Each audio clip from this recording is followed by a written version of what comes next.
Welcome to Marple Whispers. I'm Sean, your companion in secrets and suspicion. Here, the softest whisper can unravel the darkest crime. Are you listening closely? Good, then let the mystery begin.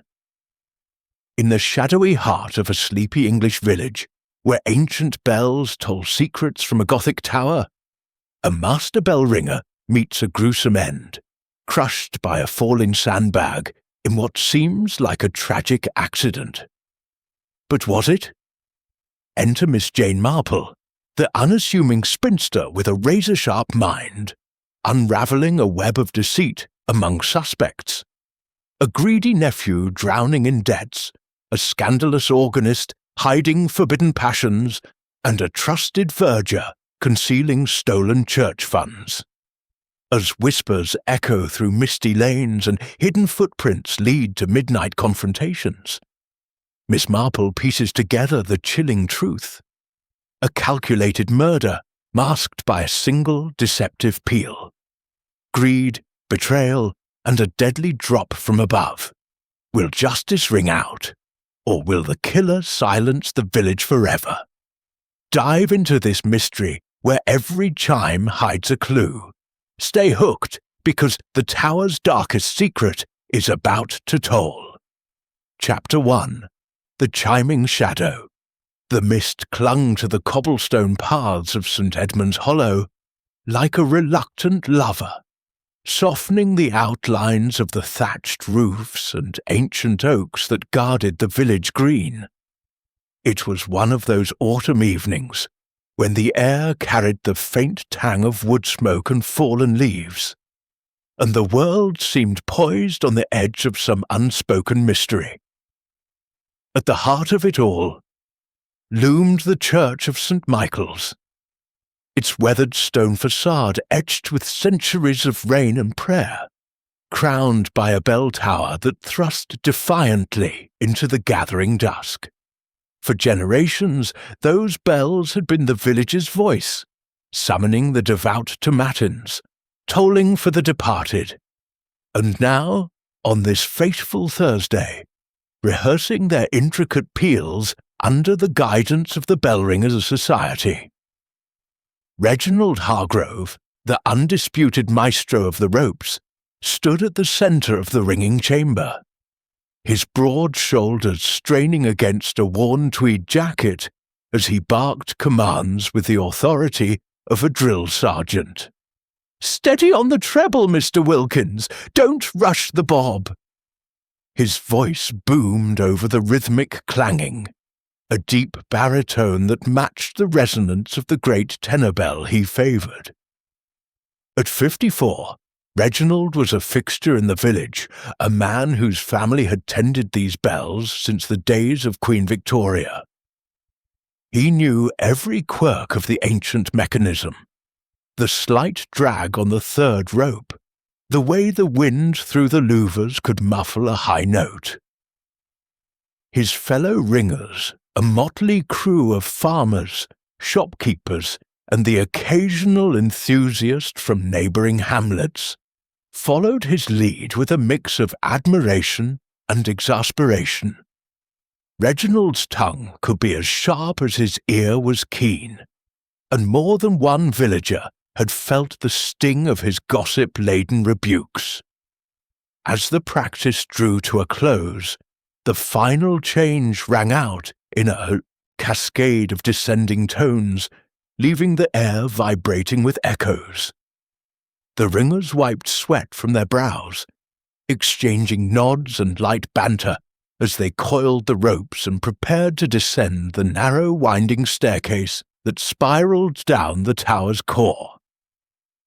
"Fine work tonight, lads," Reginald declared, clapping young Tom Hargrove, his nephew and reluctant apprentice, on the back. "We'll have the dean himself envious at the festival." Tom managed a thin smile, but his eyes betrayed a flicker of resentment. Whispers in the pub suggested uncle and nephew had clashed over matters of inheritance, though no one dared pry too deeply.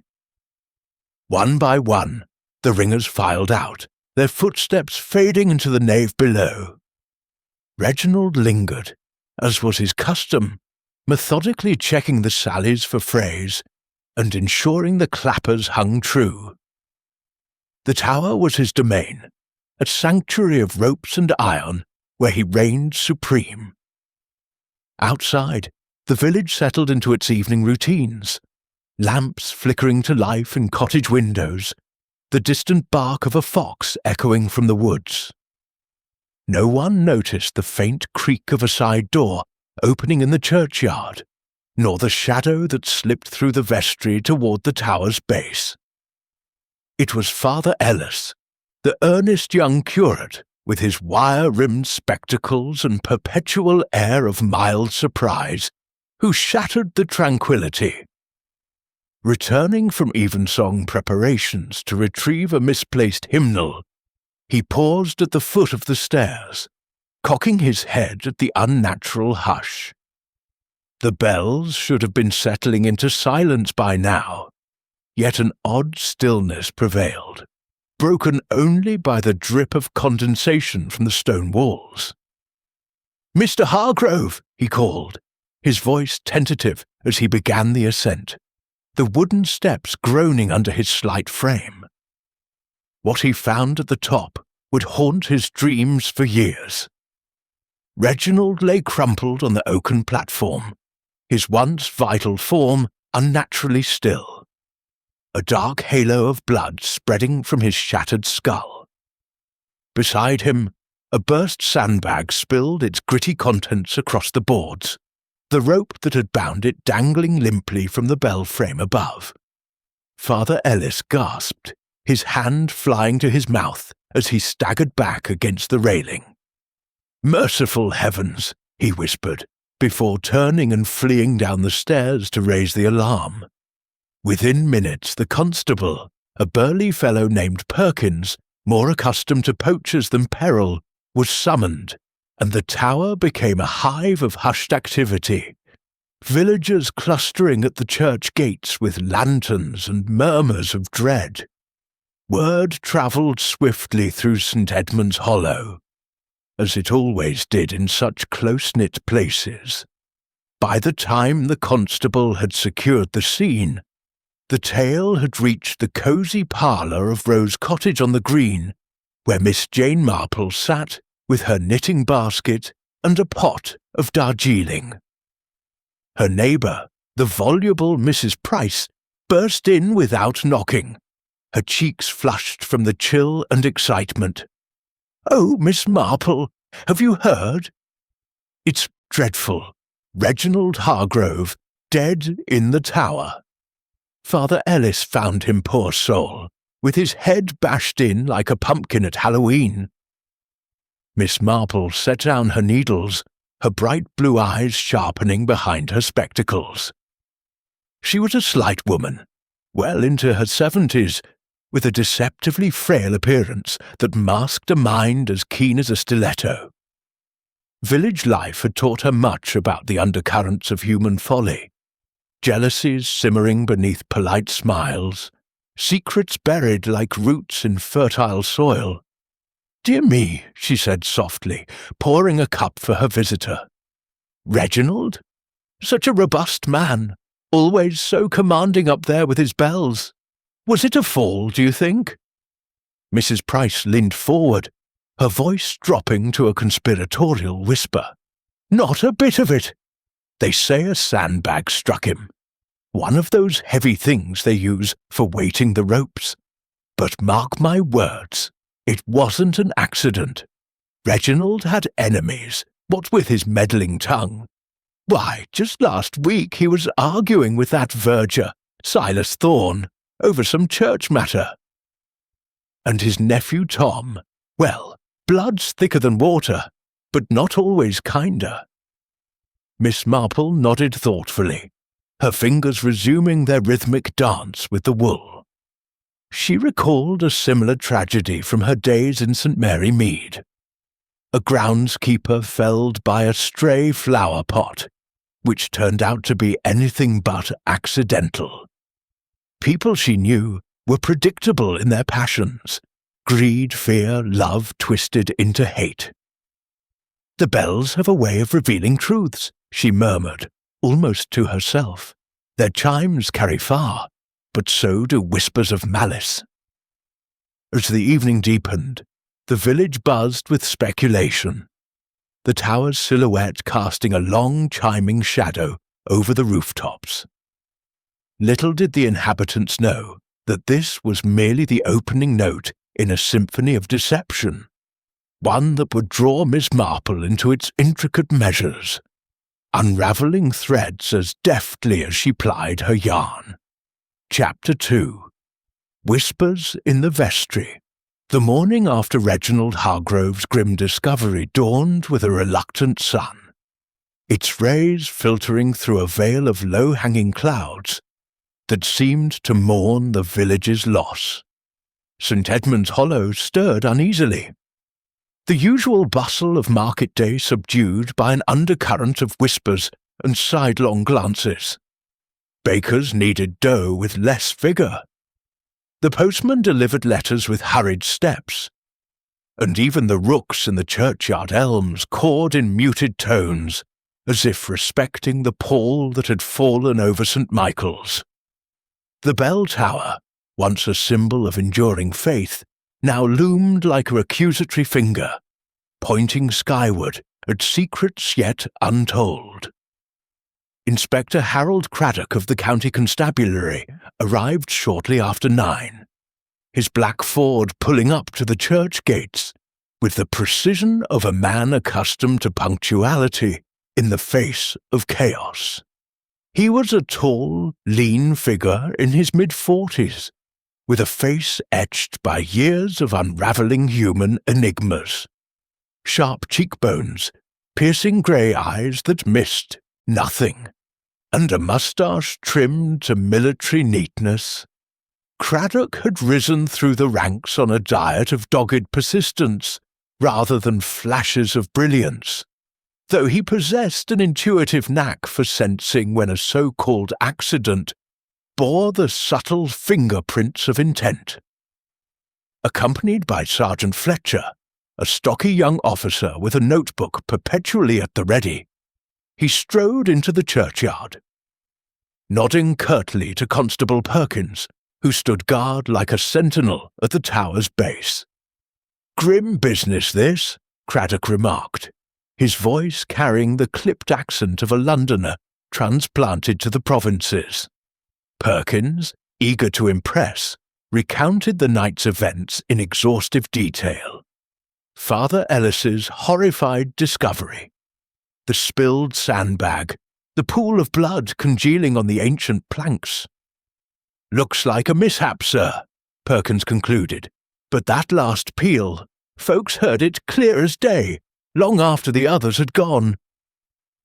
Craddock's eyes narrowed as he ascended the spiral staircase, the air growing cooler and mustier with each turn.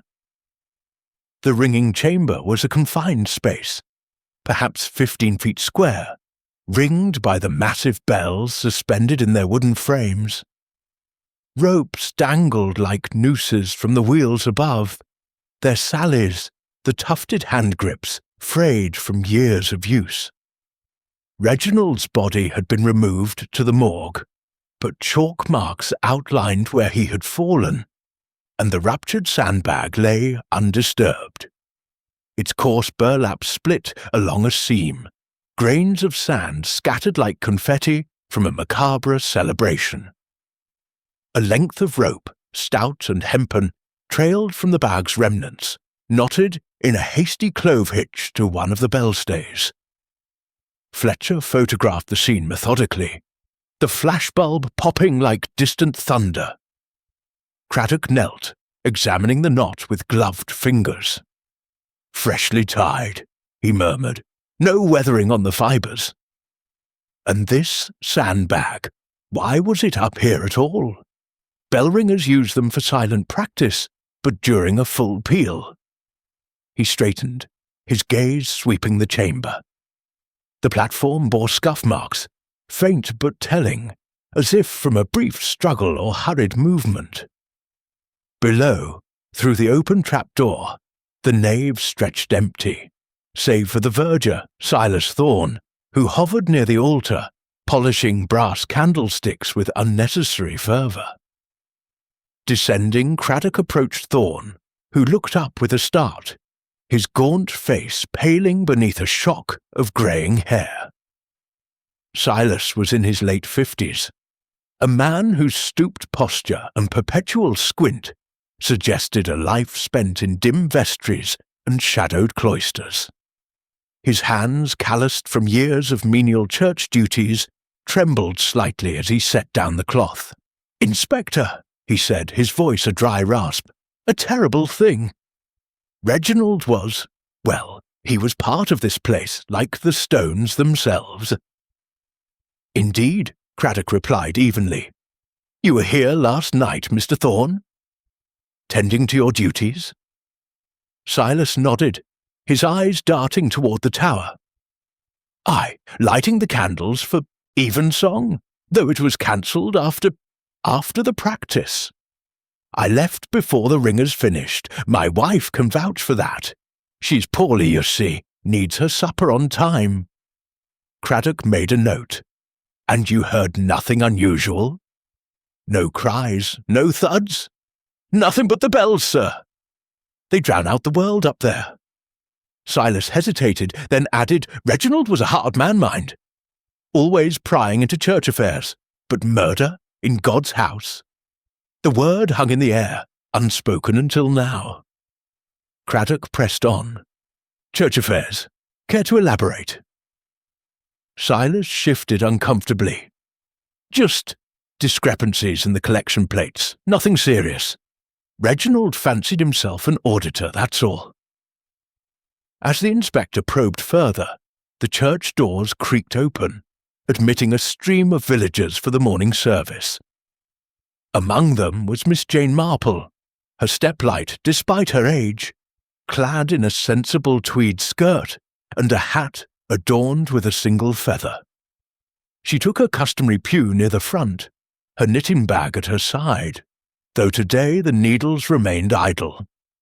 Miss Marple's presence was unremarkable to most, a harmless old lady with a fondness for gardens and gossip, but to those who knew her better, she was a repository of insights gleaned from decades of observing the quiet dramas of rural life.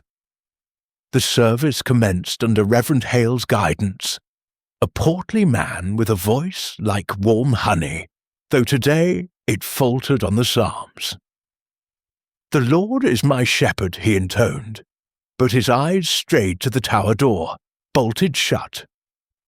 Miss Marple listened attentively, yet her attention wandered to the faces around her. There was Emily Voss at the organ, her fingers dancing over the keys with mechanical precision, producing a hymn that swelled through the nave. Emily was a striking woman in her 40s, widowed young, with raven hair pinned in a severe bun, and eyes that held a perpetual spark of defiance. Miss Marple noted how Emily's gaze flicked toward the vestry, where Silas still lingered, and how her playing hit a rare sour note when the verger crossed her line of sight.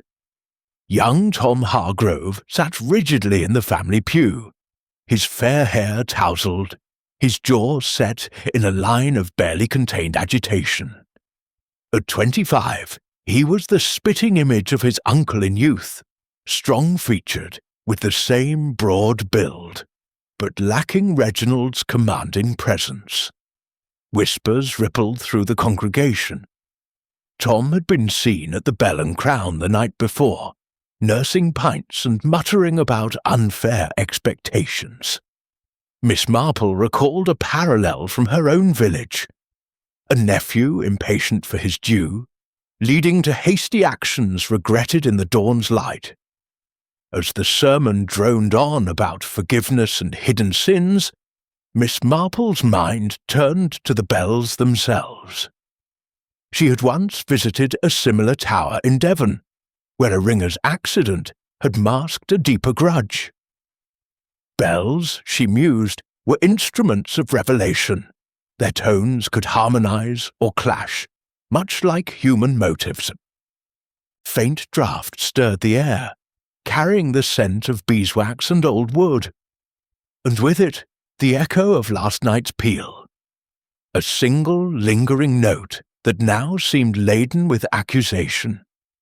After the benediction, the congregation milled about the porch, exchanging condolences like currency. Inspector Craddock, ever the opportunist, intercepted several, his questions probing like surgical instruments. He cornered Emily Voss as she gathered her sheet music. "Mrs. Voss, a word if you please. You were here for rehearsal yesterday." Emily straightened, her posture impeccable. "Indeed, Inspector. The organ needs tuning before Sunday. Those bells always throw it off." Her voice was cultured, with a hint of the conservatory about it, but edged with impatience. "And your relationship with Mr. Hargrove?" "Amicable?" A flush crept up her neck. "Professional, nothing more. Reginald could be overbearing. Insisted on starting practices early, interrupting my work." She paused, then added sharply, "But if you're implying foul play, look elsewhere." "I left well before the end." Craddock noted her defensiveness. "Anyone vouch for that?" "My neighbour, Mrs. Larkin. We walked home together." Emily's eyes narrowed. "Why focus on me? What about Silas? He's always skulking about, meddling with those sandbags."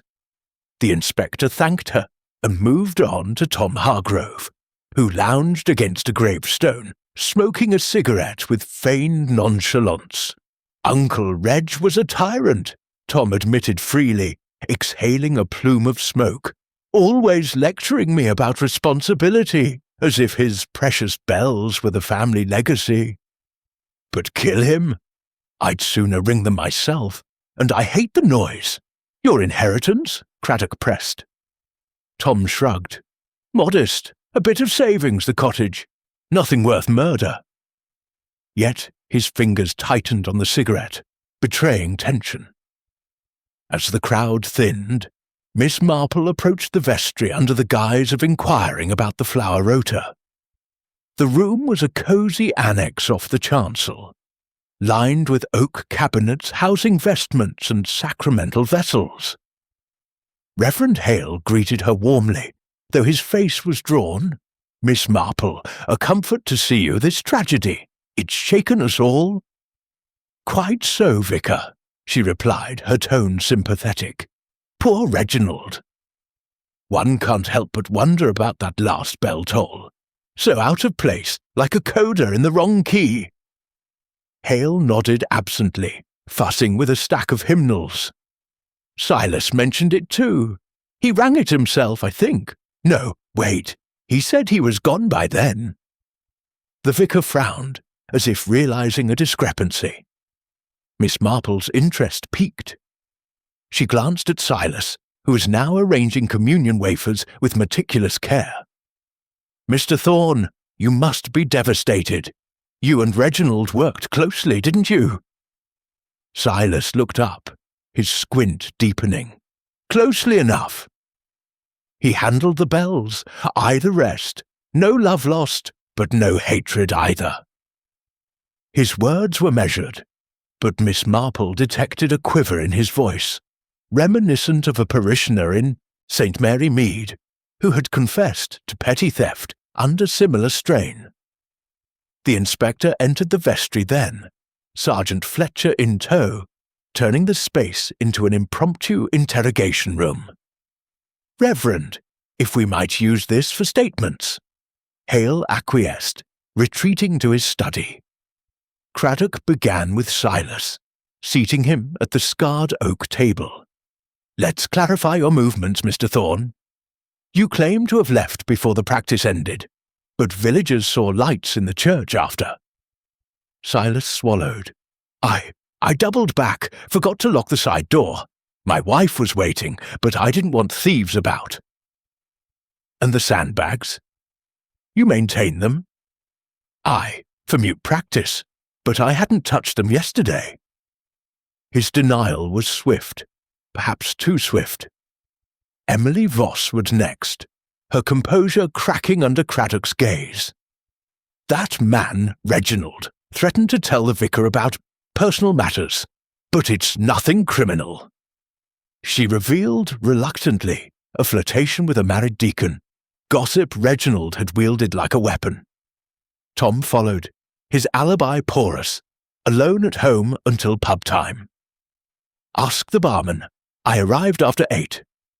But the timing overlapped with the fatal peal. As the questioning unfolded, Miss Marple lingered unobtrusively, ostensibly sorting altar linens. She observed the interplay, Silas's evasive glances, Emily's brittle poise, Tom's simmering anger. Clues emerged subtly. A smudge of sand on Silas's cuff, unnoticed by others. Emily's handkerchief twisted into knots. Tom's boots bearing traces of churchyard mud, fresh and telling. The afternoon waned, shadows lengthening across the vestry's leaded windows. Craddock, reviewing notes with Fletcher, muttered, "Motives aplenty, but evidence scant." That not, amateurish yet deliberate. Miss Marple, excusing herself, paused at the door. "Inspector, if I may, a thought from an old woman. Bells don't ring themselves, but ropes can be pulled from afar, can't they? Like puppet strings in a village play."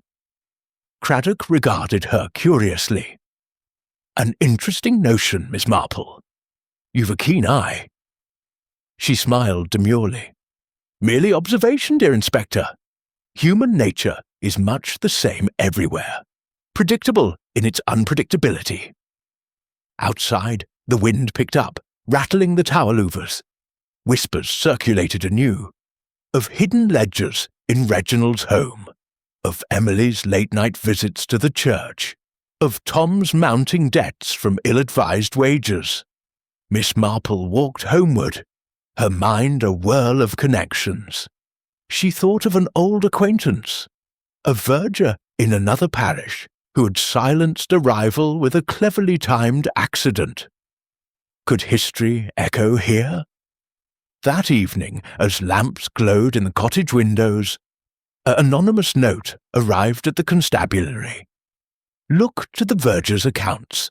Reginald knew too much."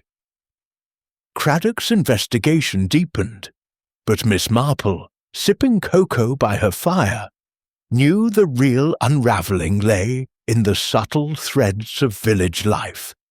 The jealousies, the fears, the whispers that, like vestry echoes, revealed more than shouts ever could.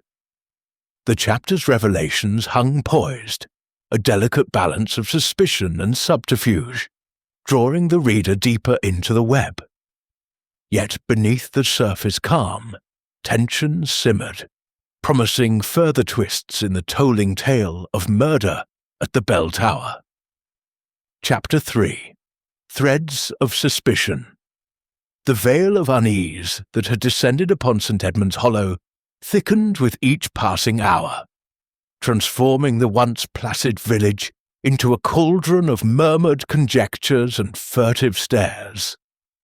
By midday, the news of Reginald Hargrove's demise had woven itself into every conversation.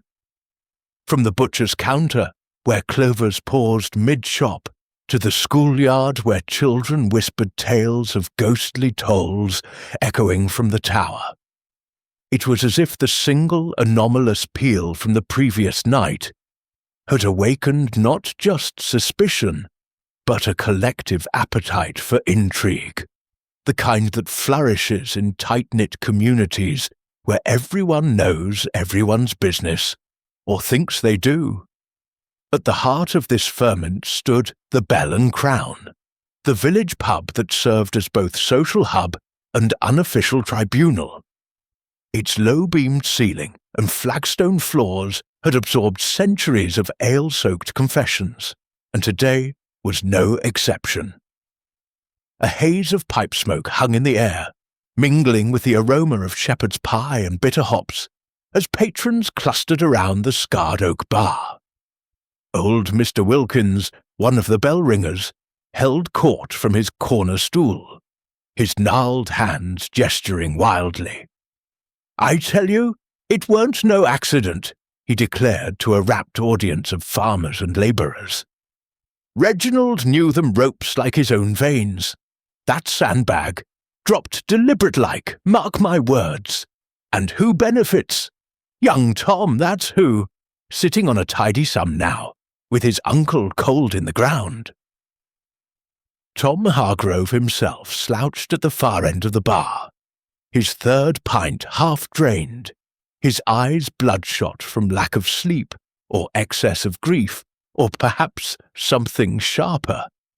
The young man had arrived shortly after noon, his collar askew and his boots still caked with the morning's mud from the fields he ostensibly tended. "Rubbish!" he snarled, slamming his tankard down hard enough to slosh foam onto the wood. Uncle Reg was a miser. Aye, but I didn't bash his skull for a pittance. If I wanted him gone, I'd have done it clean, not with some fool sandbag. His words carried a defiant bravado, but the tremor in his voice betrayed him, drawing sympathetic nods from some, and narrowed eyes from others. The barman, a taciturn fellow named Hodges, polished glasses with deliberate slowness, his ears attuned to every syllable. "Easy, lad," Hodges murmured. "Talk like that won't help your case. Inspector's been asking after you already." Across the room, a group of women huddled near the Inglenook fireplace, their knitting needles clicking like metronomes to the rhythm of scandal. Mrs. Larkin, Emily Voss's neighbour, leaned in conspiratorially.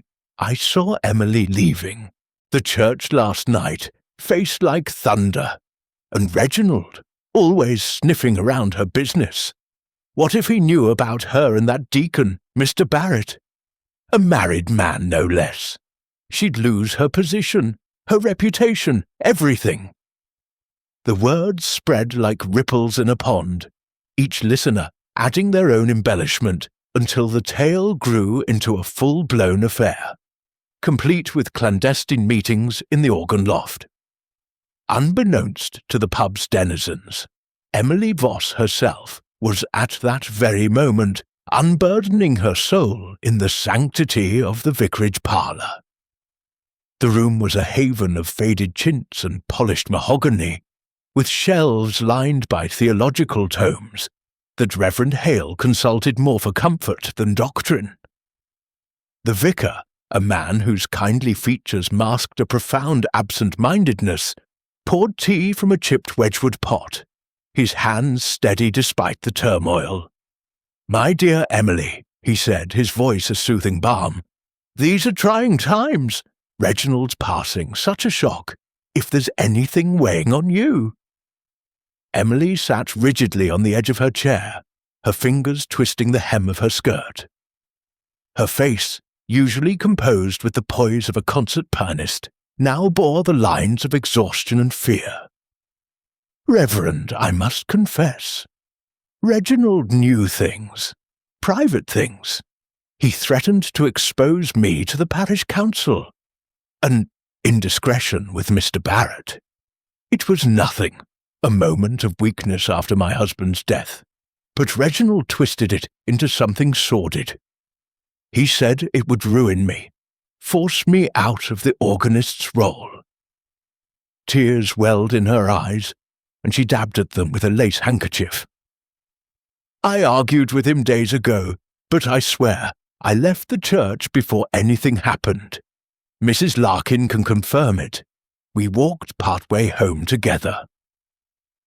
Reverend Hale patted her hand awkwardly, his mind drifting to the sermon he must revise in light of the tragedy. "There, the Lord forgives, and so must we. But perhaps you should speak to the inspector, clear the air." As Emily nodded reluctantly, a soft knock sounded at the door. It was Miss Jane Marple, bearing a basket of homemade strawberry jam, her timing impeccable as always. "Oh, Reverend, I do hope I'm not intruding," she said, her voice mild and unassuming. "Just a small token for the vicarage larder. These berries were particularly fine this year." Hale beamed, ushering her in. "Miss Marple, a delight. Come, join us for tea. Emily was just, well, sharing her sorrows." Emily rose to leave, murmuring excuses, but not before Miss Marple caught the flicker of relief in her eyes, and the subtle glance toward the window overlooking the churchyard. As the organist departed, Miss Marple settled into the vacated chair, her keen blue eyes taking in the room's details. The vicar's cluttered desk, a stray thread of wool on the carpet that matched Emily's skirt, and the faint scent of pipe tobacco that lingered, though Hale didn't smoke. Over tea and scones, the conversation turned inevitably to the murder. "Such a disruption to our little community," Hale sighed, stirring his cup absent-mindedly. "The bell's silent now, the tower sealed, and poor Silas, he's been a rock, you know. Maintains everything from the altar to the belfry. Always up there with his sandbags and tools, ensuring the mechanisms run smooth. Without him, we'd be lost." Miss Marple nodded thoughtfully, filing away the praise. She recalled a verger in a neighbouring parish years ago, whose diligence masked a penchant for pilfering collection funds. "Dedication is admirable," she remarked innocently, "but one wonders if Reginald's oversight ruffled feathers. He was quite the stickler for accounts, wasn't he?" Hale blinked, as if the thought were new. "Well, yes, Reginald did mention some irregularities recently. Nothing major, mind you. A few shillings short here and there. But Silas, impossible. He's been with us 20 years.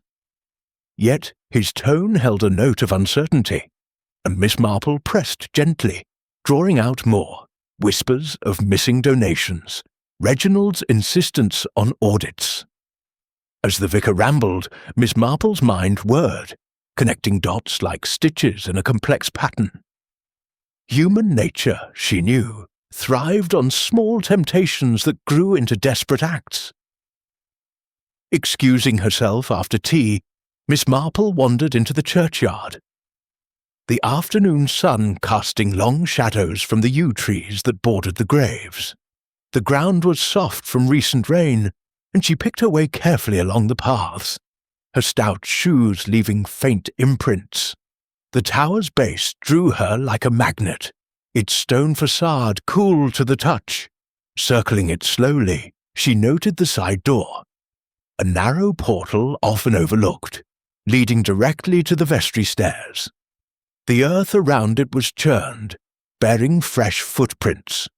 One set broad and heavy, perhaps a man's boot, another slimmer, with a distinctive heel mark that evoked Emily's practical pumps. "Footprints tell tales," Miss Marple murmured to herself, bending to examine them closer. The impressions overlapped, suggesting multiple visitors, and a smudge of sand, fine and golden, like that from the bell weights, clung to the threshold. Her thoughts drifted to an old case in St. Mary Mead, where a gardener's muddy boot had led to the exposure of a forgery ring. People forget, the ground remembers, she reflected. A rustle in the bushes startled her. It was Father Ellis, the curate, emerging from a side path with a sheaf of papers. "Miss Marple," admiring the architecture, he asked, his spectacles glinting. "Merely reflecting, Father," she replied with a smile. "Such a peaceful spot, yet so full of history. Tell me, do many use that side door?" Ellis adjusted his collar. "Not often, the main entrance suffices. But Silas prefers it for quick access, and Emily sometimes slips in for late rehearsals." Avoids the nosy villagers, you see." His words were casual, but Miss Marple detected a hesitation, as if he weighed each one. They chatted briefly about the upcoming festival, but her questions about the bells elicited intriguing details: how sandbags were tied for mute practice, the precise timing of peals, and Reginald's habit of lingering alone. "He was meticulous," Ellis said, "insisted on checking every knot himself." As the curate departed, Miss Marple continued her circuit, her frail figure belying the acuity of her observations. A glint caught her eye near the tower wall, a button, brass and engraved with a church emblem, half buried in the soil. She pocketed it discreetly, pondering its owner. Silas wore such a vest, she recalled, though Tom favoured similar attire for his farm work. The web grew denser. By evening, the village had settled into a watchful hush, lamps flickering behind lace curtains as families gathered for supper. Miss Marple, back in her cottage, prepared a modest spread: cucumber sandwiches, seed cake, and a fresh pot of tea. Her invitation to Inspector Craddock had been extended casually during their earlier encounter at the church, and he arrived promptly at 7, his hat in hand and his expression weary. "Miss Marple, you're too kind," he said, settling into the armchair by the fire. "A respite from the grind is welcome." Over refreshments the conversation flowed like a gentle stream, Miss Marple steering it with the subtlety of a master angler. "Accidents are so rare in bell towers, Inspector," she remarked innocently, passing the cream. "All those ropes and weights. One must consider the rhythm, the pull and release. A deliberate tug could mimic chance, couldn't it?" Craddock paused, his teacup halfway to his lips. "An astute point. The knot on that sandbag rope was fresh, not weathered like the others, and the peel timed perfectly to cover any noise." He confided more. Preliminary autopsy results suggesting the blow came from above, with force beyond a mere fall. Discrepancies in the church ledgers, pointing to embezzlement. Anonymous tips fingering Silas. Miss Marple listened, her knitting needles resuming their click-clack. "Human frailties," she mused. "Greed, passion, resentment. They pull strings we scarcely see. Like that affair Emily mentioned, such things breed desperation." Craddock's eyebrows rose at the revelation, and she shared snippets from the vicarage, careful to attribute them vaguely. As the clock struck 9, Craddock rose to leave, his notebook fuller. "Your insights are invaluable, Miss Marple. This case, it's like untangling a skein of wool." She smiled faintly. "Tangles yield to patience, Inspector. Pull the right thread, and the pattern emerges." Alone again, Miss Marple gazed into the fire, her mind mapping the suspects. Tom's financial woes, Emily's scandal, Silas's access and motive. Red herrings abounded. A vagrant's sighting near the woods, a misplaced tool in the vestry, but she sensed the truth lay closer, in the everyday deceptions of village life. The night deepened, the distant hoot of an owl echoing like a warning as suspicions threaded ever tighter through St. Edmund's Hollow. Yet the day held one final twist. In the pub's closing hours, Tom Hargrove staggered out, only to confront a shadowy figure in the lane, Silas Thorne, his face contorted in anger. Words were exchanged heated and low, before both vanished into the dark. Unseen by them, Mrs. Price, Miss Marple's neighbour, peered from her window, her gossip mill already grinding for the morrow. The threads pulled taut, promising revelations that would test alliances and expose hidden hearts. In the quiet of her cottage, Miss Marple turned down her lamp, knowing that dawn would bring fresh knots to unravel. Chapter 4. Echoes of the past. The days following Reginald Hargrove's murder draped St. Edmund's Hollow in a shroud of suspicion, each villager eyeing their neighbour with a wariness that belied the village's pastoral charm. The Church of St. Michael's, once a beacon of communal solace, now stood as a silent witness to treachery, its bell tower casting an elongated shadow across the green that seemed to accuse all who passed beneath them. By Saturday, the air buzzed with rumours, each more lurid than the last. Tales of secret debts, illicit liaisons, and even a whispered curse tied to the ancient bells themselves. Yet beneath this feverish chatter, a deeper current ran, a quiet dread that the truth, when uncovered, would unravel bonds forged over generations. Inspector Harold Craddock, fortified by strong tea and an unyielding sense of duty, had taken up residence in the vestry, transforming the cramped space into a makeshift command post. Papers littered the oak table, alongside a tin of biscuits donated by a sympathetic parishioner. Sergeant Fletcher, ever diligent, catalogued witness statements, his pencil scratching like a metronome. The investigation had gained momentum with the discovery of a letter in Reginald's cottage, tucked inside a battered ledger beneath a floorboard. Written in the Bellringer's precise hand, it read, "The accounts are wrong, money missing, not by chance. I'll confront him after practice. He cannot hide forever." The hymn was unnamed, but suspicion fell heavily on Silas Thorne, whose role as verger included oversight of the church's modest coffers.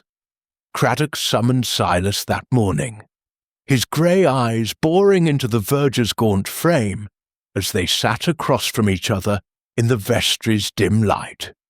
Silas's hands, usually steady with a polishing cloth, twitched in his lap, betraying a nervousness that no amount of bluster could conceal.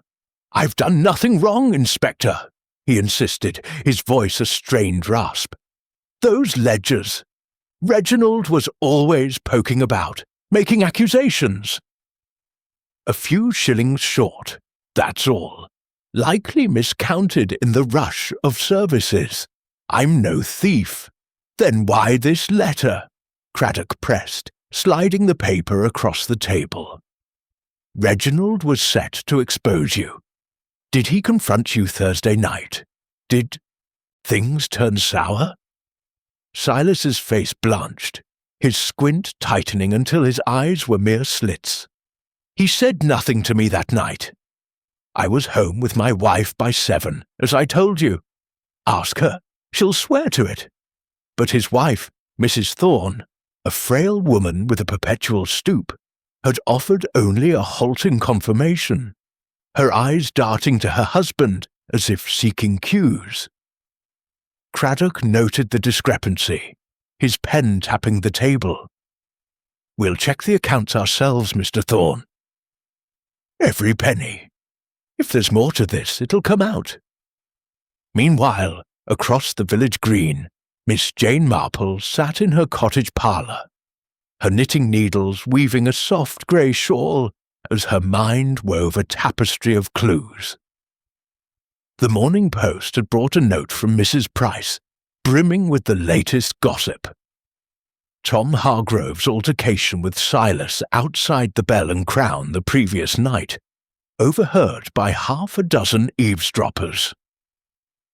"Heard Tom call Silas a thieving hypocrite," Mrs. Price wrote, her script as florid as her tales.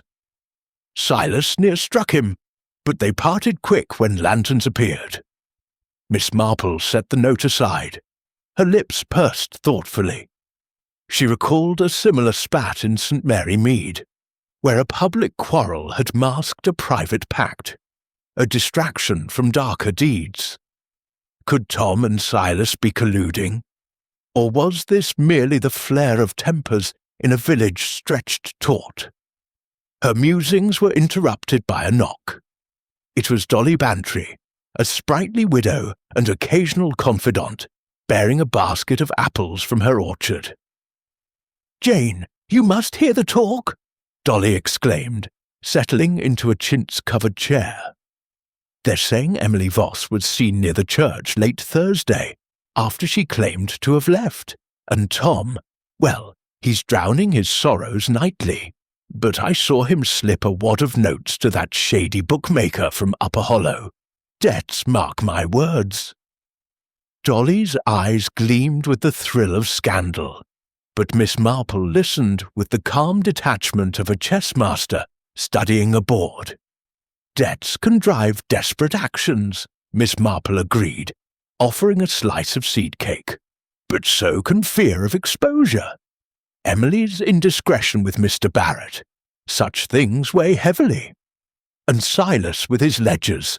One wonders what Reginald uncovered." She paused, her needles pausing mid-stitch. "Dolly, do you recall that old scandal in Chipping Cleghorn? A treasurer trusted by all, who siphoned funds until a nosy clerk caught him out. The confrontation ended poorly." Dolly's eyes widened. "You think Silas—" "I think nothing yet," Miss Marple said gently. "But patterns repeat, my dear. Human nature is as predictable as my knitting." Determined to test her instincts, Miss Marple donned her coat and hat, her destination the churchyard. The afternoon was crisp, the sky a patchwork of scudding clouds, and the village hummed with subdued activity as preparations for the harvest festival continued, despite the tragedy. She approached the tower's side door, her earlier discovery of footprints now joined by new marks, fainter but distinct, suggesting recent traffic. Kneeling with surprising agility for her age, she examined the soil. The broad boot prints remained, alongside the slimmer heel marks, and now a third set, scuffed and irregular, as if someone had paced nervously. A faint smear of wax, candle wax she surmised, clung to a stone, hinting at a nocturnal visitor. Her circuit took her past the vicarage, where she glimpsed Reverend Hale through the window, poring over papers with a furrowed brow. On impulse, she knocked, greeted by his flustered but warm welcome. "Miss Marple! Come in, come in. I'm wrestling with the festival accounts. Reginald's absence leaves a gap, you know."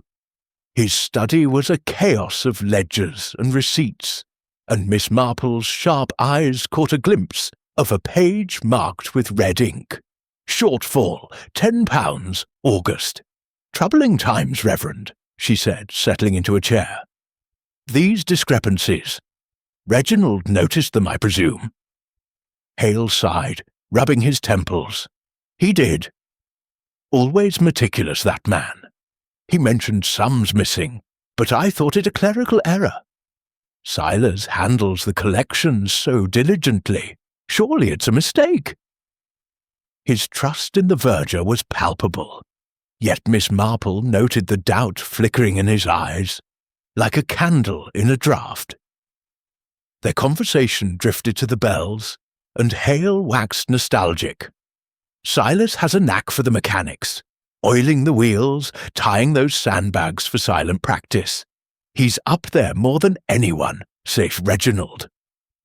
Miss Marple nodded, filing away the detail.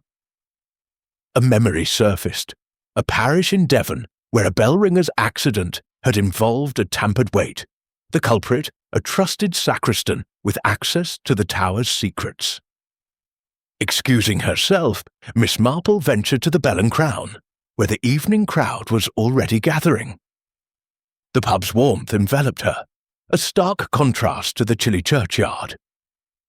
Tom Hargrove occupied his usual corner, his face flushed with ale and defiance. Spotting her, he raised his glass mockingly. "Miss Marple, come to sleuth me out? I'm no murderer, whatever the gossips say." His bravado drew chuckles, but Miss Marple's serene smile disarmed him. "Merely enjoying the company, Tom," she replied, accepting a lemonade from Hodges. "But tell me, those debts of yours. Reginald disapproved, didn't he?" Tom's grin faded, replaced by a scowl. "He thought me a wastrel. Wanted me to slave on his farm for pennies, but I didn't need his money that bad." His words rang hollow, and Miss Marple noted the nervous tap of his fingers on the tankard. Nearby, Emily Voss entered, her presence commanding attention despite her subdued demeanour. She approached the bar, ordering a sherry with a voice that trembled slightly. Miss Marple, ever observant, noted a tear in Emily's shawl, a match for the scrap she'd found on the tower stairs during her earlier wanderings. "Mrs. Voss," she greeted warmly, "how trying this must be for you.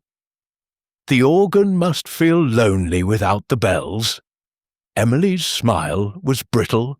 "It's quieter, certainly." Reginald's demands were taxing, but I've no part in his death, if that's what you're fishing for.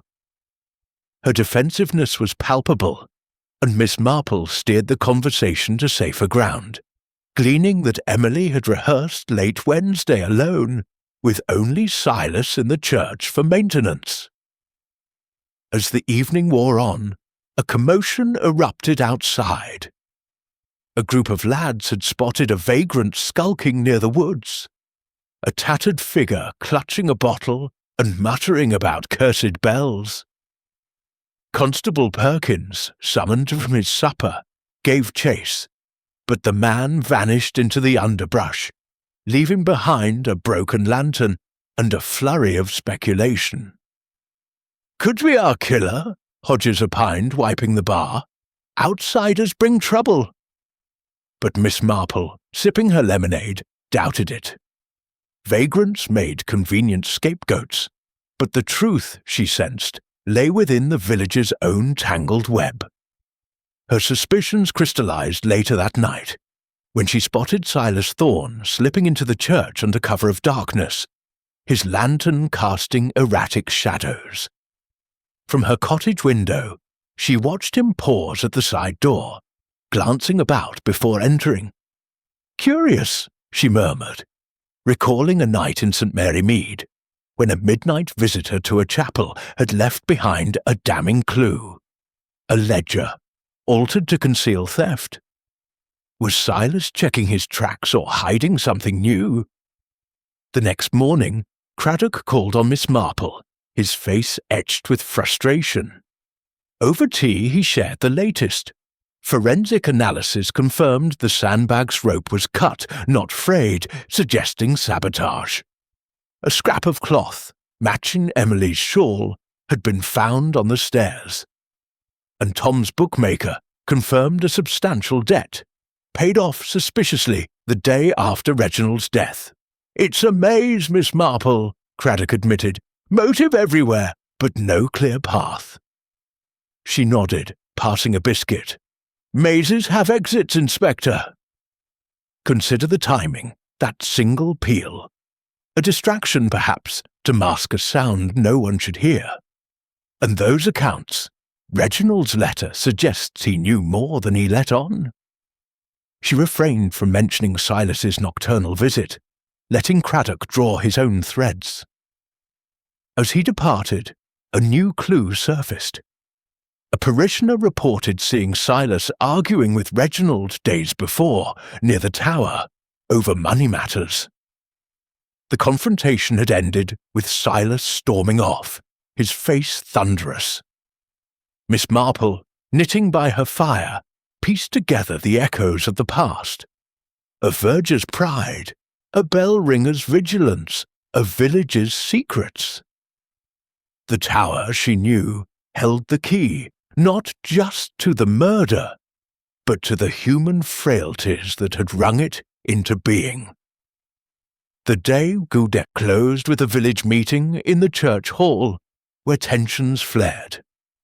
Emily accused Tom of greed. Tom pointed fingers at Silas's shady dealings, and Silas maintained his innocence with a fervour that bordered on desperation. Miss Marple, seated quietly in the back, observed the interplay, her mind mapping motives like a cartographer charting treacherous terrain. The echoes of past crimes, greed, betrayal, fear, resounded in the present, promising a reckoning as inevitable as the next toll of St. Michael's bells. Chapter 5. The Silent Peal.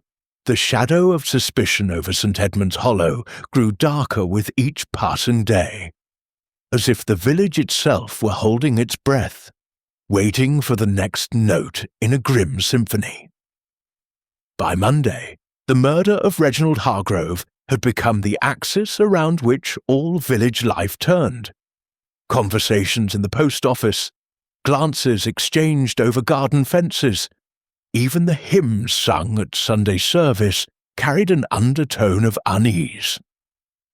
The bell tower, sealed off by Inspector Craddock's orders, stood mute, its silence more oppressive than its usual chimes. Yet the memory of that single, inexplicable peal after the Bellringer's departure lingered in every mind, a discordant echo that refused to fade. Inspector Craddock's investigation had intensified, his small team combing through every detail with the precision of watchmakers. The vestry, now a warren of files and photographs, hummed with activity, as Sergeant Fletcher catalogued new evidence. A torn piece of cloth, identified as matching Emily Voss's shawl, snagged on a splintered stair in the tower. A cryptic note found crumpled in Reginald's pocket, scrawled in an unfamiliar hand, warning of betrayal from within.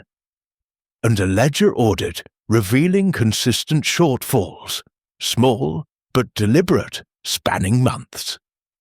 Each clue tightened the net around Silas Thorne, whose role as verger gave him both opportunity and motive. Yet Craddock, pacing the vestry's worn flagstones, felt the case slipping through his fingers like sand from the fatal bag. "It's too neat," he muttered to Fletcher. "Thorne's the obvious choice, but something's off. That peal, why ring the bell after?" Across the green, Miss Jane Marple sat in her cottage, her knitting a soft counterpoint to the whirl of her thoughts. The morning had brought a visit from Mrs. Price, whose gossip now carried a sharper edge. "They're saying Tom Hargrove paid off his bookmaker Friday morning," she confided, her eyes gleaming over a cup of tea. "Hundreds of pounds, Jane. Where'd he get it?" And Emily Voss, skulking about the churchyard Saturday night, or so Mrs. Larkin swears. "Something's brewing, mark my words." Miss Marple nodded, her mind sifting through these tidbits like a prospector panning for gold. She recalled a case in St. Mary Mead, where a sudden windfall had unmasked a thief and a killer. "Money moves quickly in a village," she mused, "but so did guilt." Determined to see the tower for herself, Miss Marple secured permission from Father Ellis, the curate, under the pretext of offering advice on the festival's floral arrangements. The church was quiet that afternoon, the nave bathed in muted light from the stained-glass windows depicting saints and martyrs. Ellis, his spectacles fogged with nervous perspiration, led her up the spiral staircase, his voice tremulous as he recounted the night of the murder. "Reginald was always last to leave," he said, pausing to catch his breath. "He'd check the ropes, the clappers, everything. That sandbag. It shouldn't have been there, not during a full peal." The ringing chamber was as Miss Marple had imagined, a compact shadowed space, heavy with the scent of old wood and iron. The chalk outline of Reginald's body marked the floor, a stark reminder of the violence that had shattered the tower's sanctity. The bells hung motionless above, their ropes coiled neatly, save for one, the rope tied to the fatal sandbag, now removed for analysis but described by Craddock as freshly knotted. Miss Marple's sharp eyes scanned the platform, noting scuff marks near the trapdoor, as if someone had shifted their weight hastily. A faint smudge of wax, like that she'd seen in the churchyard, clung to a beam, suggesting a candle-lit visit. "For silent practice, you say?" she asked Ellis, gesturing to a stack of unused sandbags in the corner. "Yes, ma'am," he replied, adjusting his glasses. "We tie them to the clappers to muffle the bells. Lets us practice without disturbing the village. Silas handles it mostly, knows the ropes better than anyone." His words faltered, as if he realized the implication. Miss Marple nodded, her mind conjuring an image, a sandbag, deliberately hoisted, not for practice, but for murder. Its fall timed to coincide with Reginald's routine. And that peal, could it have masked the thud of impact blending seamlessly with the expected echoes? Descending carefully, she paused at the stair where the cloth scrap had been found. The splinter was fresh, the wood pale beneath, as if recently disturbed. "Careless," she murmured, thinking of a seamstress in her youth who'd lost a button that betrayed her theft. The tower held secrets, she was certain, but they required patience to tease out. Back in the village, tensions boiled over at the Bell and Crown, where a lunchtime crowd dissected the case with the fervour of a courtroom. Tom Hargrove, emboldened by ale, stood atop a table, his voice slurring but defiant. "I'm no killer," he bellowed, jabbing a finger at the onlookers. "If you want a thief, look to Silas, sneaking coins from the plate while preaching piety." The accusation drew gasps, and Hodges, the barman, intervened before fists flew. "Enough, Tom," he growled. "You're digging your own grave with that tongue." But the seed was planted, and whispers of Silas's guilt spread like wildfire. Emily Voss, meanwhile, sought refuge in the church, her fingers coaxing mournful chords from the organ. Miss Marple, passing by on her way home, paused to listen, noting the organist's strained posture. "Mrs. Voss," she called softly, entering the nave, "such a sombre tune. Are you quite well?" Emily's hands froze on the keys, her face a mask of controlled panic. "As well as can be expected, Miss Marple. This tragedy has us all on edge." Her voice cracked, and Miss Marple, with the gentleness of a confidant, probed further. Reginald's threats must have been distressing. To have one's private matters exposed, it's a heavy burden. Emily's eyes flashed with fear, then resignation. "He knew about Mr. Barrett," she admitted, her voice barely above a whisper. "Said he'd tell the vicar, ruin me. I begged him to stay quiet, but he was relentless. That night, I left early, I swear it. Mrs. Larkin saw me." But her gaze darted to the tower door, and Miss Marple noted the lie's telltale quiver, reminiscent of a vicar's wife who'd concealed an affair until a misplaced letter betrayed her. The village hall meeting that evening was a powder keg, the air thick with accusations and counterclaims. Reverend Hale, presiding with faltering authority, called for calm as parishioners aired their grievances. Emily accused Tom of greed, her voice sharp. "He'd sell his own kin for £1." Tom retorted, pointing at Silas. "Ask the verger where the collection money went. Reginald knew, and that's why he's dead." Silas, standing rigid by the door, clutched his hat like a shield. "Lies!" he spat. I've served this church faithfully." Reginald's meddling caused nothing but strife. Miss Marple, seated unobtrusively in the back, observed the chaos with the calm of a seasoned spectator. Each outburst revealed more. Tom's desperation, Emily's fear, Silas's defensive rage. She recalled a village feud in St. Mary Mead, where public spats had concealed a calculated crime. The key, she sensed, lay in the tower's mechanics, the ropes, the sandbags, the single peal that had rung out like a confession.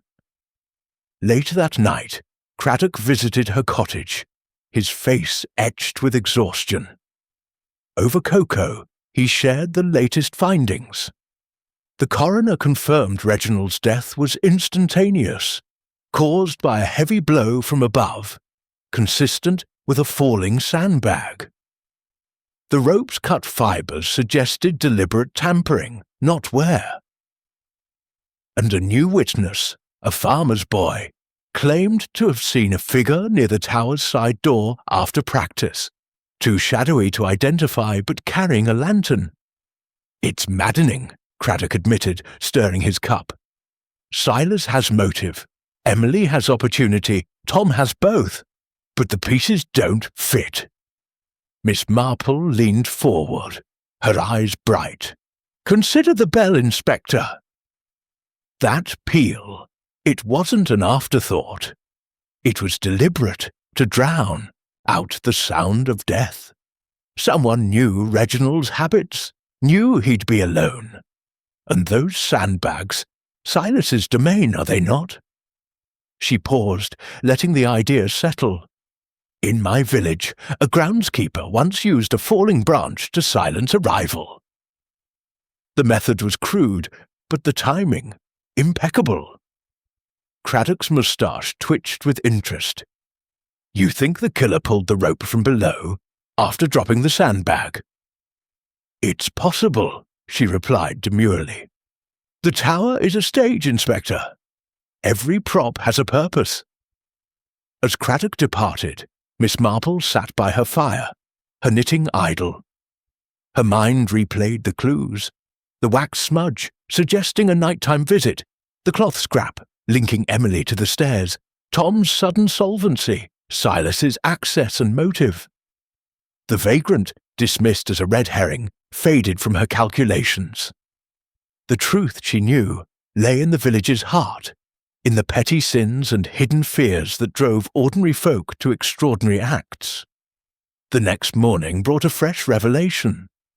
A parishioner cleaning the vestry found a hidden compartment in Silas's desk, containing a small pouch of coins, collection money, marked with dates corresponding to the ledger shortfalls. Craddock pounced, confronting Silas at his cottage.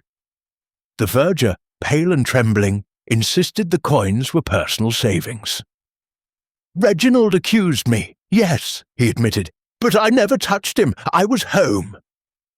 His wife, hovering nearby, nodded weakly, her eyes avoiding Craddock's.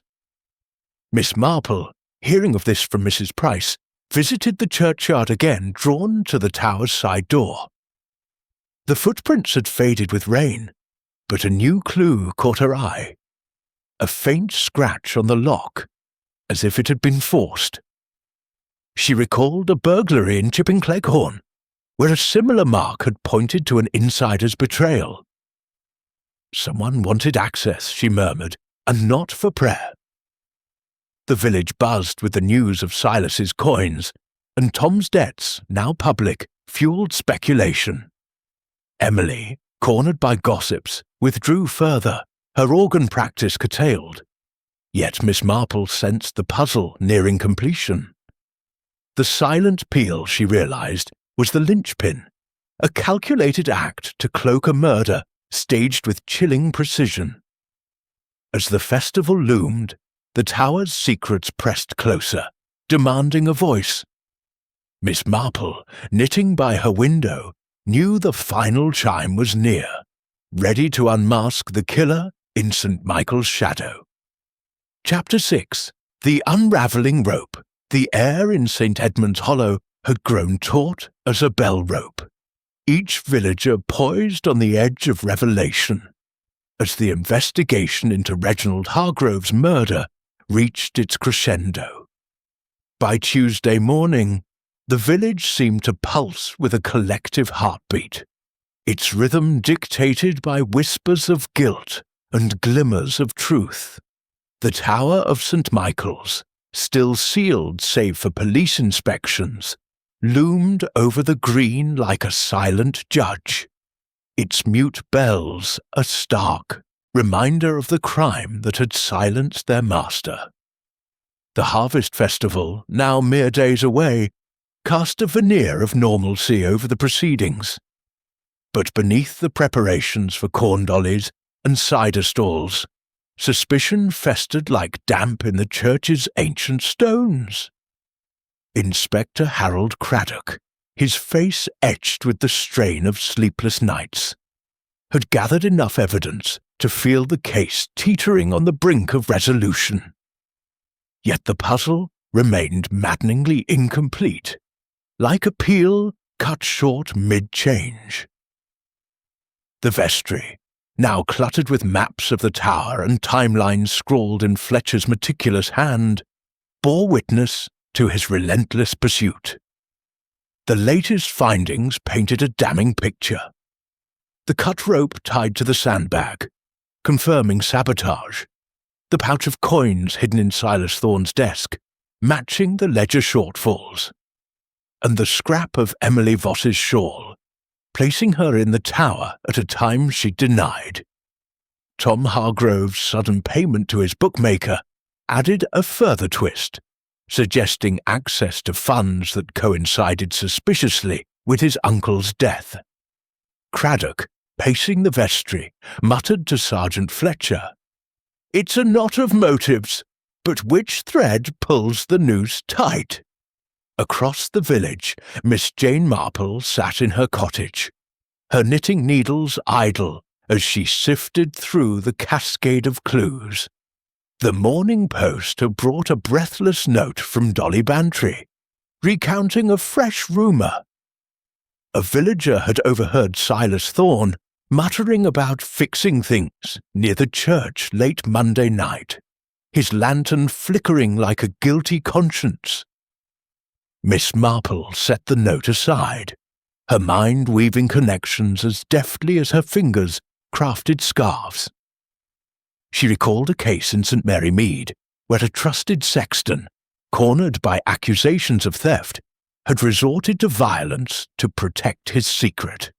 "The smallest sins cast the longest shadows," she murmured, her eyes bright with the clarity of insight. Determined to test her theory, Miss Marple ventured to the vicarage, ostensibly to discuss the festival's hymn selection. Reverend Hale, his study a chaos of papers and half-eaten biscuits, welcomed her with distracted warmth. "Miss Marple, a blessing to see you," he said, rubbing his eyes. "This tragedy, it's unravelling us all. The accounts are a mess, and Silas, well, he's beside himself with these accusations."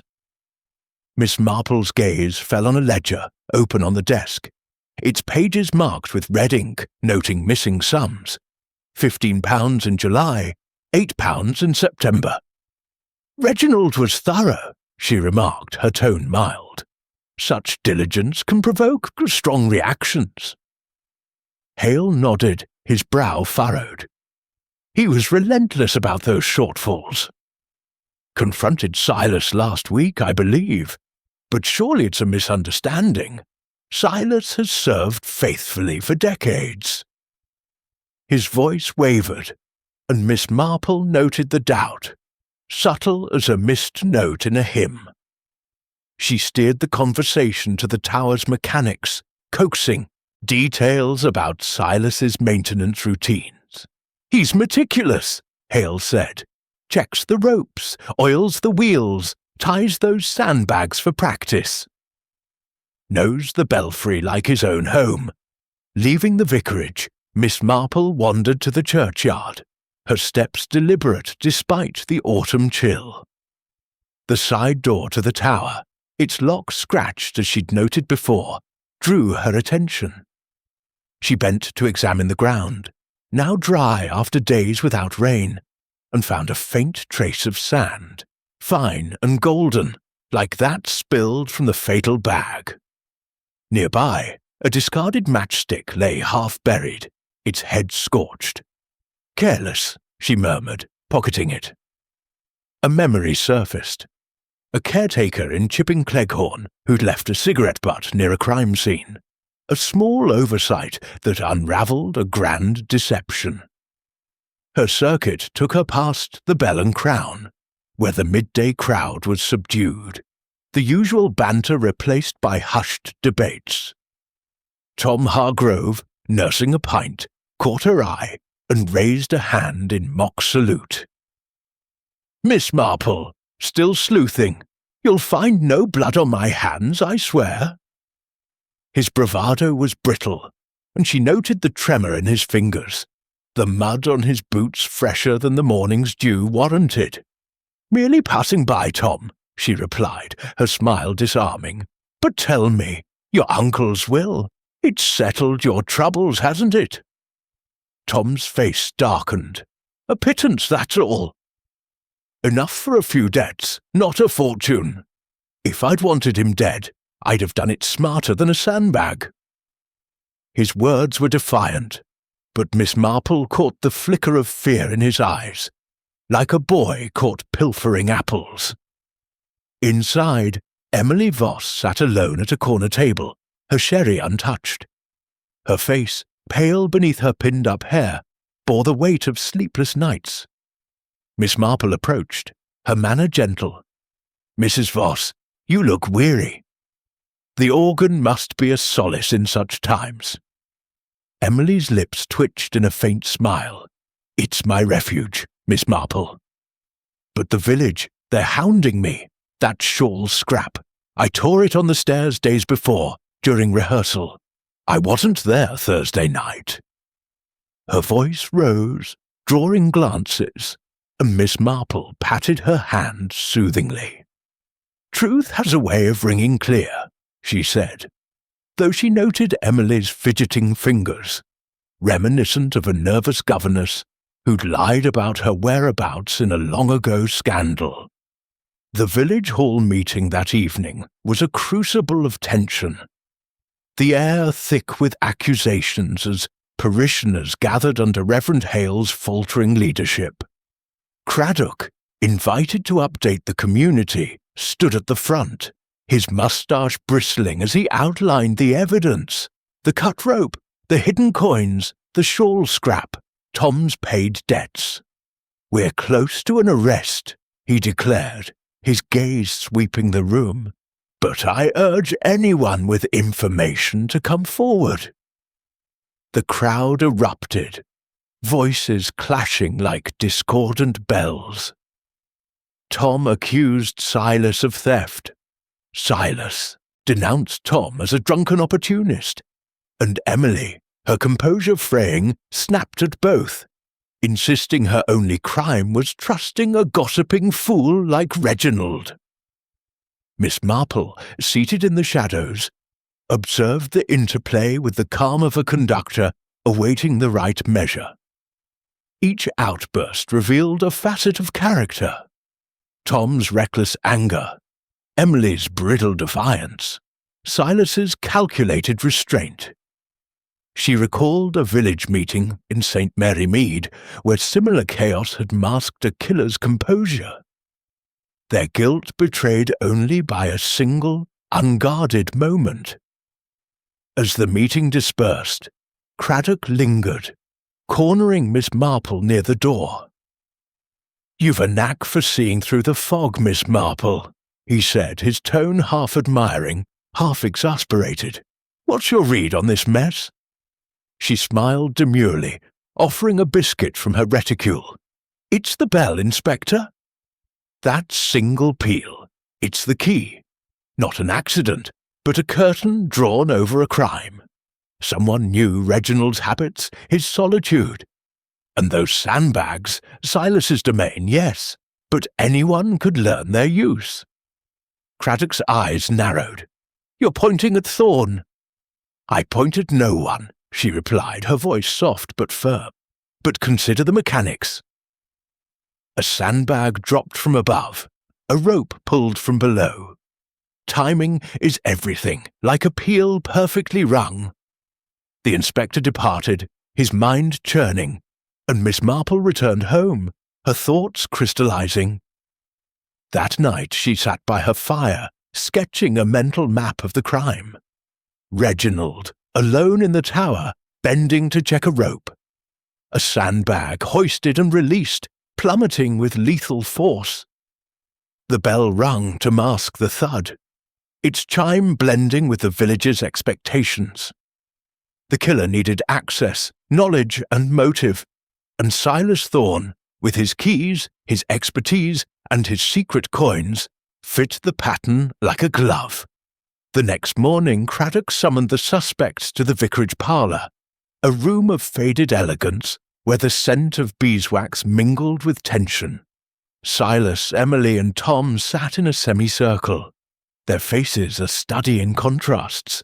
Silas's pinched defiance, Emily's strained composure, Tom's sullen agitation. Reverend Hale hovered nervously, offering tea no one accepted.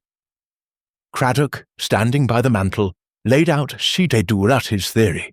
"Tom Hargrove, you had motive, your uncle's will, your debts. You were seen near the church that night, and your sudden wealth raises questions." Tom leapt to his feet, his face red. "I was at the pub by 8. Hodges will swear to it. I didn't touch him." Craddock held up a hand, turning to Emily. "Mrs. Voss, your shawl places you in the tower, despite your alibi. And Reginald's threats about your affair. Motive enough for some." Emily's eyes filled with tears, her voice a whisper. "I wasn't there." "The shawl, it tore earlier. I'd never—" Her words trailed off, unconvincing. Finally, Craddock faced Silas. "Mr. Thorne, the coins, the ledgers, Reginald's letter, all point to you. You had access, opportunity, and a secret to protect." Silas's jaw tightened, but before he could speak, Miss Marple, who had slipped into the room unnoticed, cleared her throat. "If I may, Inspector," she said, her voice gentle but commanding attention. All eyes turned to her, a frail figure in tweed whose presence filled the room. "It's Mr. Thorne, I'm afraid." The pieces fit, like stitches in a pattern. Reginald discovered Silas's theft. Small sums, but enough to threaten ruin. That night, Silas slipped into the tower via the side door, his footprints betraying him. He tied a sandbag to a rope, positioning it above where Reginald would stand, checking his beloved bells. As Reginald bent low, Silas released the bag from below, the weight crushing him instantly. Then, to mask the sound, Silas pulled the rope, ringing the bell, a single peal, perfectly timed to blend with the night's echoes. The room fell silent, save for Silas's ragged breathing. "The scratch on the lock," she continued, "suggests haste, perhaps to retrieve something incriminating." The wax smudge from his lantern, and the knot, fresh, clumsy, not Reginald's practised hand. Human nature, you see, greed and fear drive even the devout to desperation. Silas's face crumpled, his hands rising to cover it. "I didn't mean to kill him," he sobbed.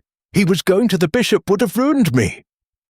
I just wanted to scare him, but the bag, it fell too fast." His confession poured out, a torrent of guilt that left the room stunned. Emily gasped. Tom stared open-mouthed, and Hale sank into a chair, his faith in his verger shattered. Craddock, recovering, signalled Fletcher to cuff Silas. "Well done, Miss Marple," he said, his voice tinged with awe. "You've untangled the rope, I couldn't." She smiled faintly, her eyes on the weeping verger. "It's merely observation, Inspector. People are much the same, whether in a tower or a cottage." As Silas was led away, the village exhaled, the tension breaking like a storm passing. Miss Marple stepped into the dusk, the first stars appearing above St. Michael's. The bells would ring again, she knew, but their chime would carry a new note, one of justice, hard won in the unravelling of a village's darkest secret. Chapter 7. Harmony Restored.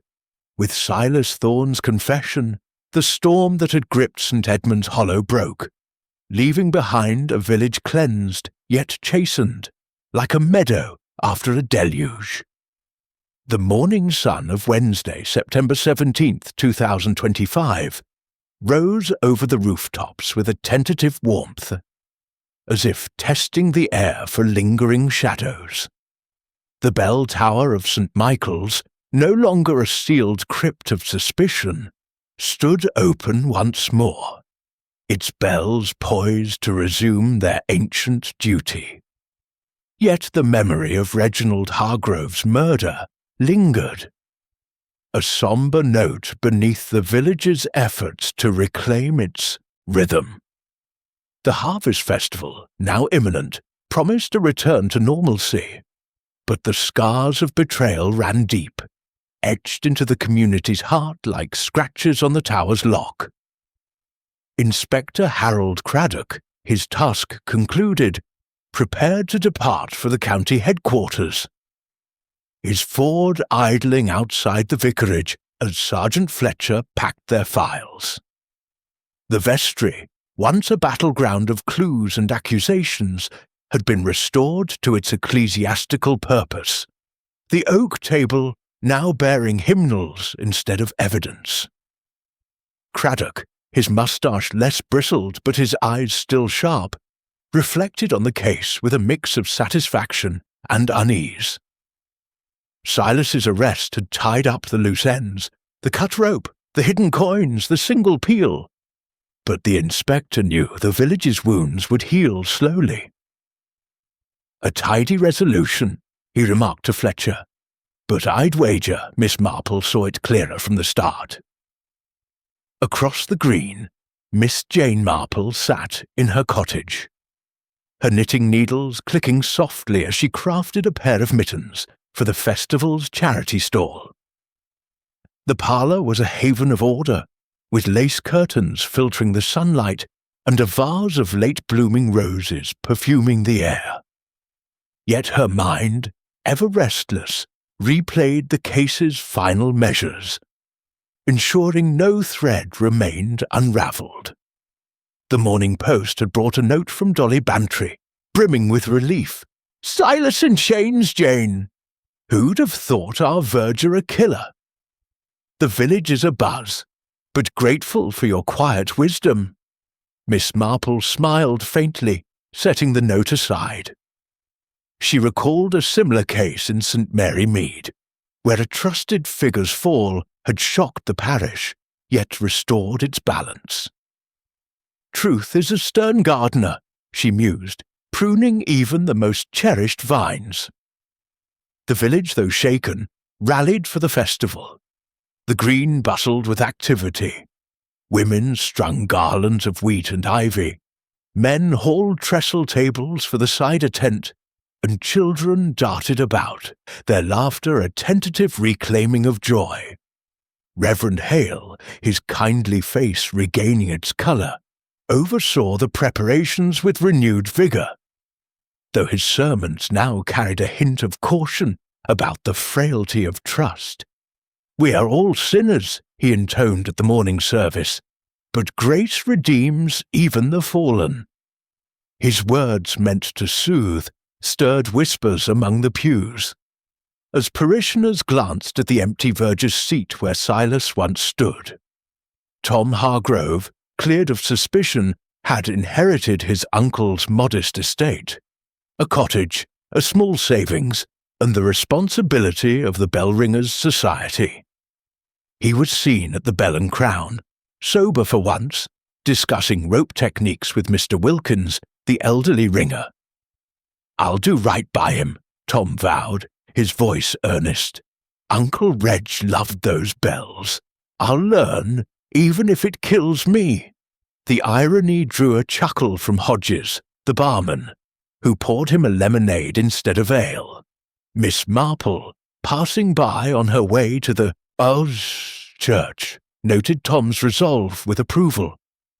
She recalled a young man in her village, once wayward, who'd found purpose in honouring a lost mentor.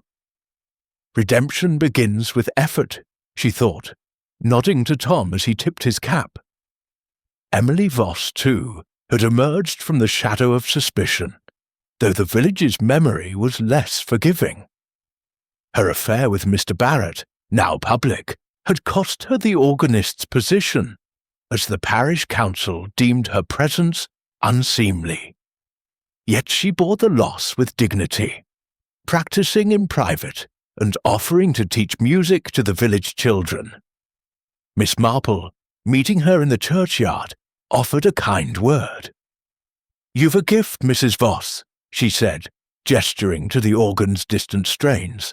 "It will find its place again." Emily's eyes, red-rimmed but resolute, met hers. "I was foolish, Miss Marple, but not wicked."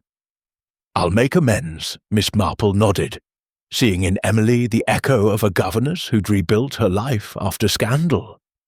"Time mends what pride breaks," she said softly, patting Emily's arm. The churchyard, once a stage for clues, now bloomed with festival preparations. Miss Marple wandered its paths, her stout shoes crunching on gravel as she surveyed the scene. The side door to the tower, its scratched lock repaired, stood ajar, admitting a team of ringers practising under Tom's tentative leadership. The bells chimed haltingly, lacking Reginald's precision, but their sound was a balm, signalling renewal. Miss Marple paused, her gaze lingering on the spot where she'd found the matchstick and sand grains. The tower's secrets were laid bare, yet she felt a pang of curiosity, an instinct that some truths remained unspoken, like a faint echo in a silent chamber. Her thoughts were interrupted by Inspector Craddock, who sought her out for a final consultation over tea at Rose Cottage. The parlour, warmed by a crackling fire, offered a stark contrast to the vestry's austerity. Craddock, settling into an armchair, sipped his tea with a sigh. "Miss Marple, I owe you a debt," he said, his tone warm. "Your insight cuts through the tangle like a knife. That peel, Silas's trick to mask the murder, it was genius, in a twisted way." Miss Marple inclined her head, offering a scorn. "Merely observation, Inspector. Villages are like tapestries. Pull one thread, and the pattern reveals itself. Silas's greed was his undoing, as it often is." She paused, her eyes twinkling. "But tell me, did you find anything in his cottage? A ledger, perhaps, or tools that matched the ropes cut?" Craddock's moustache twitched with amusement. "You're relentless." "Yes, we found a knife in his shed, fibres matching the rope, and a hidden ledger, more shortfalls, dating back years. He'd been skimming for ages, small enough to go unnoticed until Reginald's sharp eyes caught it." He leaned forward, curious. "What tipped you off beyond the peel?" Miss Marple's needles clicked rhythmically. "The little things, Inspector." The sand on his cuff, the wax smudge from his lantern, the haste in his knot, unlike Reginald's practised ones. And his manner, too defensive, like a curate I knew who pilfered arms. Fear betrays the guilty, you see, as surely as footprints in the churchyard. Their conversation drifted to the village's recovery. Craddock shared that Silas, now in custody, had confessed fully, detailing how he'd planned to intimidate Reginald, but misjudged the sandbag's weight. "He claims it was an accident," Craddock said, "but the jury won't see it that way." Miss Marple nodded, recalling a similar plea in a Devon case, where intent mattered less than outcome. "Justice is a stern bell," she said. "It tolls for all." As Craddock departed, the village prepared for the festival's opening that evening. The green transformed into a fairground, with lanterns strung between oaks and tables laden with pies, jams, and woven crafts. The Bellringers, under Tom's guidance, planned a short peal to mark the event, a gesture of resilience. Miss Marple, dressed in her best tweed, joined the throng, her presence a quiet anchor amid the revelry. Children tugged at her skirt, offering sticky toffee, while Mrs. Price regaled her with tales of the village's relief. "It's like waking from a nightmare," Mrs. Price said, her voice bright. "But Jane, how did you know it was Silas?" Miss Marple smiled, her eyes on the tower's silhouette against the twilight sky. "Villages hide as many sins as cities, my dear, but truth, like a bell's toll, always resonates in the end." She declined to elaborate, letting the festival's cheer envelop her. The first peal rang out, tentative but clear, and the crowd paused, heads tilting upward. It was not Reginald's masterful change, but it was enough, a promise of harmony restored. Yet Miss Marple's mind, ever vigilant, lingered on the case's fringes. A faint doubt nagged, like a missed stitch in her knitting. Had Silas acted alone, or had another hand tugged a hidden rope? Emily's shawl, Tom's debts, the vagrant's fleeting presence. These were loose threads, neatly tied for now, but capable of unravelling under scrutiny. She recalled a murder in St. Mary Mead, where a confession had masked a deeper conspiracy, but here the evidence held firm. "Let it rest," she told herself, joining the villagers in a toast of cider. The festival unfolded under a harvest moon, its glow softening the tower's stark outline. Music drifted from a fiddler's boo, and laughter mingled with the scent of roasted chestnuts. Tom, sober and purposeful, led the ringers in a second peal, stronger this time, earning nods from old Wilkins. Emily, though absent from the organ, watched from the crowd, her face lit with cautious hope. Reverend Hale blessed the gathering, his voice steady, and even Constable Perkins, patrolling the edges, allowed himself a smile. Miss Marple, seated on a bench with Dolly Bantry, watched the scene with quiet satisfaction. "It's a good village," she said, her needles resuming their dance. "Flawed, but good. Like a shawl with a dropped stitch. You mend it, and it's stronger for it." Dolly laughed, pressing her hand. "You're a marvel, Jane." "The village owes you." As the bells rang out their final note, Miss Marple gazed at the tower, its shadow no longer ominous, but a guardian of lessons learned. The murder had been solved, the guilty punished, and St. Edmund's Hollow, though bruised, would endure. Yet in her heart she knew the bells held stories yet untold, waiting for another day, another chime to bring them to light.